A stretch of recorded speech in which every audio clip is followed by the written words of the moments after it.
नमस्कार दोस्तों, मैं हूं डॉक्टर अरविंद कुमार पाल और आज इस पॉडकास्ट में हम बात करेंगे उदा देवी। झांसी की रानी की तरह 1857 की क्रांति में अंग्रेजों के छक्के छुड़ा देने वाली एक वीरांगना उदा देवी को दुर्भाग्य से वह यश और सम्मान नहीं मिला जिसके वह वास्तव में हकदार थीं। अवध क्षेत्र के उजरिया गांव के एक निर्धन परिवार में जन्मी उदा देवी की पहचान अंग्रेजों को अचंभित करने वाली नायिका के रूप में की जाती है।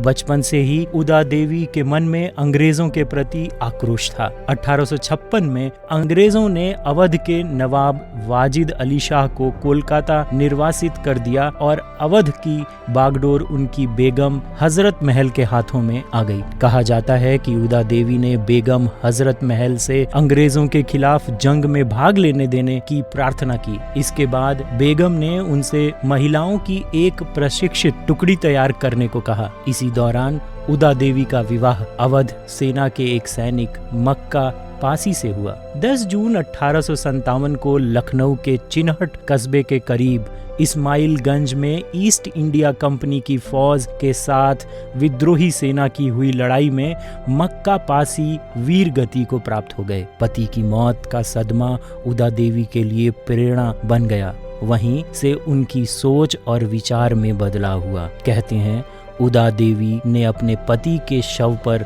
उनकी शहादत का बदला लेने की कसम खाई थी।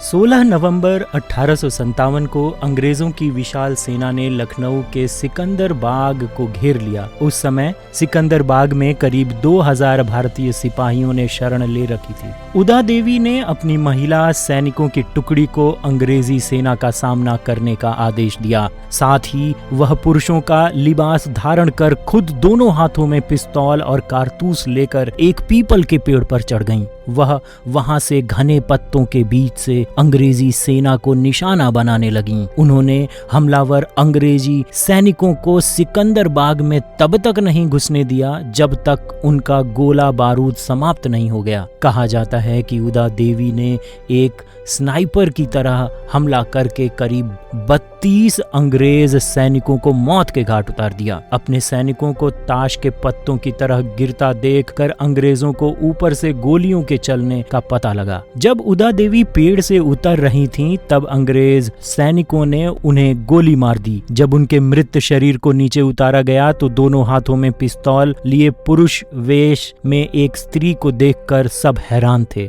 कहा जाता है कि उदा देवी की स्तब्ध कर देने वाली वीरता से अभिभूत होकर अंग्रेज सेना नायक ने अपना हैट उतारकर उन्हें सलामी दी थी। उदा देवी की वीरता का ब्रिटिश अधिकारियों पर इतना जबरदस्त असर रहा कि उनकी वीरता के चर्चे ब्रिटेन के अखबारों में प्रमुखता से छपे। आज भी पीलीभीत क्षेत्र में उदा देवी की वीरता और वीरगति की प्रशस्ति में लोक गीत गाए जाते हैं। उदा देवी की वीरता और मातृभूमि के लिए समर्पण युवाओं के लिए प्रेरणादायी और पूरे देश के लिए एक मिसाल है। 19 नवंबर 2021 को राष्ट्र रक्षा समर्पण पर्व के दौरान प्रधानमंत्री नरेंद्र मोदी ने भी वीरांगना उदा देवी की वीरता को याद किया था। आपका इस ऑडियो पॉडकास्ट सुनने के लिए बहुत बहुत धन्यवाद।